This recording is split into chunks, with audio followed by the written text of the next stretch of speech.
So today we are going to do standard haircut, but with a little design twist in there. Just doing a nice little pattern for the gentleman so he can stand out from the crowd. I'm going to start the haircut by cutting the top, drying it off, doing a 0.5 fade and putting the pattern in afterwards. So I'm going to cut the left side square and the right side round.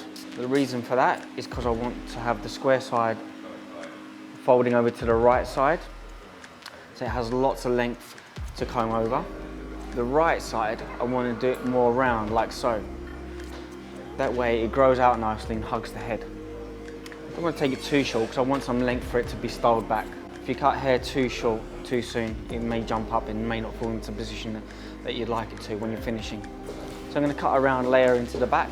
So I'm going to come up to the top, find our guide, and then roll down into the occipital bone.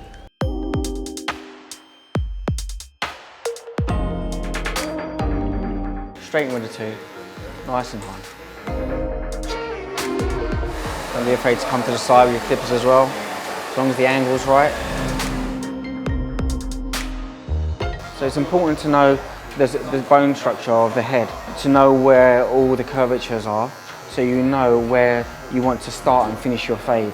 Some people like a high fade, some people like a medium fade, some people like a low fade.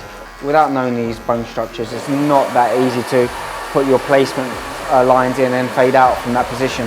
And I'm going to just pump the chair up a little bit, get my 0 in, 0.5, and then put my placement line in, not too high.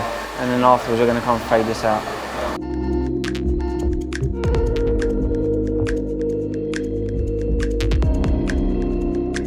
Coming over to the left side now, put my line in. So now I'm going to meet that point to that point there.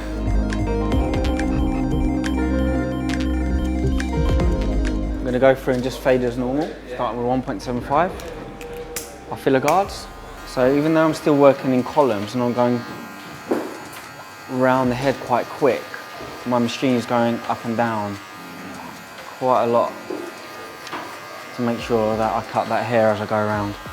Obviously, the shorter the guard is, the more likely you are to cut the hair. The longer the guard is, the less likely you are to cut that hair. So you have to go over that column or that area over and over again till the hair's cut.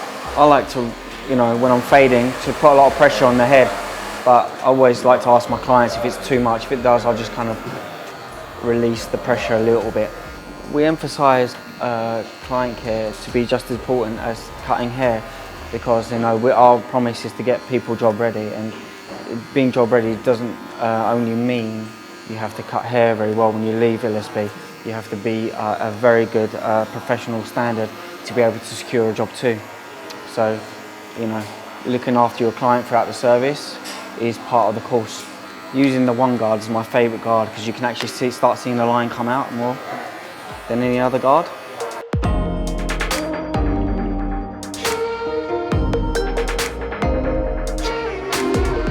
So I'm moving his head to stretch the skin. I only do this when I fade.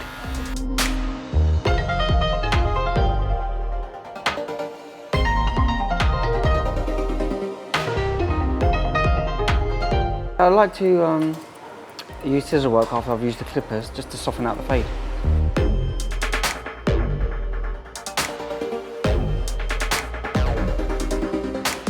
I've just been really focusing on the shading of the fade. I also went around and did the outlines of the haircut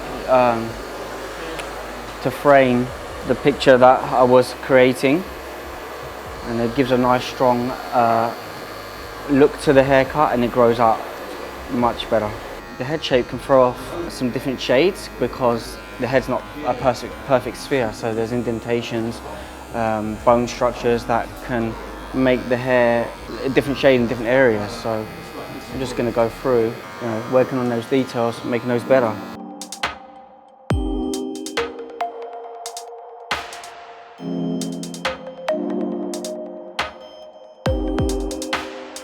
We're going to put a hard part in. It involves just finding the disconnection and going in with our with our trimmers.